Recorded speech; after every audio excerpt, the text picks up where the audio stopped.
U pjesmi koja slijedi riječ je o miru. Moli se kralja, dobrog kralja mira, ovako: dobri kralju mira, svevišnji Bože naš, milostivo srce za mir te molimo. Mira daj srcima, mira obiteljima, mira narodima, mira cijelom svijetu. Marijino srce, izvor svega mira, kod srca svog sina ti nas zagovaraj.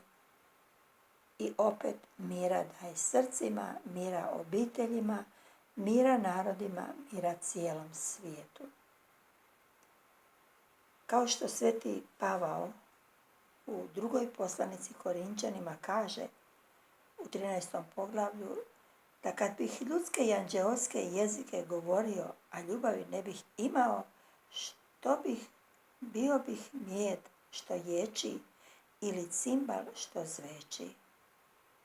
Kad bih imao dar prorokovanja i znao sve tajne i sve znanje, kad bih imao puninu vjere, tako da bih brda premještao, a ljubavi ne bih imao, bio bih ništa. Tako se može reći za mir. Kad bi imali sva bogatstva ovoga svijeta, sve za čim težimo, a mira nemamo, onda nam ništa ne vrijedi. Ništa za što se nepravedno borimo na ovoj zemlji nećemo ponijeti sa sobom. Ponijet ćemo samo ono što smo stekli, duhovna djela, bogatstva. Sve ostalo će ostati na ovoj zemlji.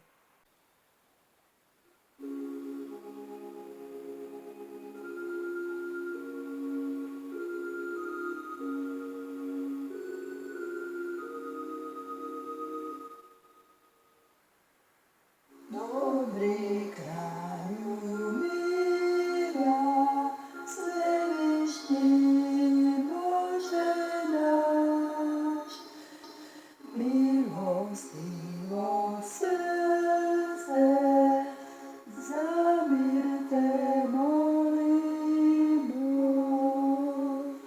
Mira daj srcima, mira obiteljima, mira narodima, mira cijelom svijetu.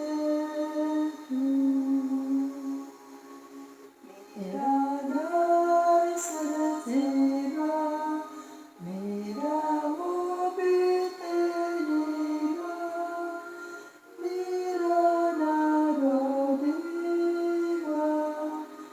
mira cijelom svijetu.